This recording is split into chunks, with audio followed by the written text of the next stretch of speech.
Hello mga Mima! Another day, another mini vlog. Ito ngang video na to mga Mima, last time pa nga ito nung nagpasidanaw nga kami. Ito nga yung sinasabi kong makikita nyo nga sa video yung Tabon Cave na sikat dito sa Quezon, Palawan. Pero hindi nga kami papasok dyan mga Mima dahil sa Sidanao nga ang punta namin. Bali madadaanan nga lang namin yung isla ng Tabon Cave. At yung isla naman ng Sidanao mga Mima ay harapan nga lang sila ng Tabon Cave. Mga 45 minutes nga siguro ang biyahe nito bago mo nga marating yung Sidanao. Medyo kalmado pa nga dyan yung alon mga Mima. Pero nung nasa kalagitnaan na nga kami ng dagat, medyo lumakas na nga yung alon. Buti na nga lang pagpunta nga namin sa Sidanao ay wala ngang ulan o ambon. Sa mga oras na ito mga Mima, medyo malapit-lapit na nga tayo sa Tabon Cave.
Nang mga oras na yan, natatanaw na nga namin yung isla ng Sidanao. Kung titignan mo nga siya sa malayo, medyo maliit lang nga siya na isla, pero pag nandyan ka nga, malawak din naman tignan. At yung tulay nga ng Tabon Cave, sa kabilang dulo pa nga yan makikita, kaya hindi nga dyan nakikita o natatanaw. Sa part ng video na ito mga mima, kung mapapansin nyo nga ay medyo maalon na. At ito na nga yung sinasabi ko mga mima na matatanaw nga yung tulay ng Tabon Cave.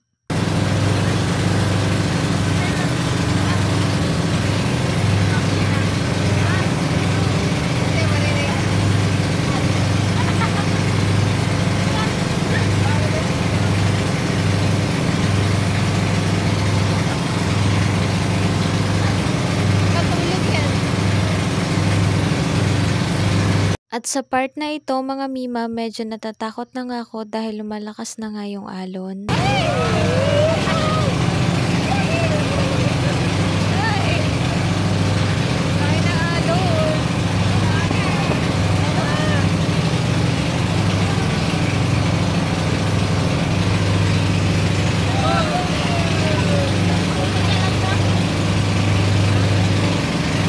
At sa wakas nga, malapit na rin kami sa isla ng Sidanao. Sa pagkakatanda ko nga ay 2 PM na nga ng mga oras na yan. Buti na nga lang nakisama din yung panahon sa amin. At syempre, buti na lang din, hindi na nga masyadong maalon sa part na ito. Hindi pa nga kami nakababa pero feel na feel ko na nga yung simoy ng hangin dito. At pakiramdam ko nga, makaka-relax nga ako dito kahit isang gabi nga lang. Tignan nyo naman mga mima, super linaw nga ng tubig at ang sarap nga maligo dito. Yun lang muna mga mima.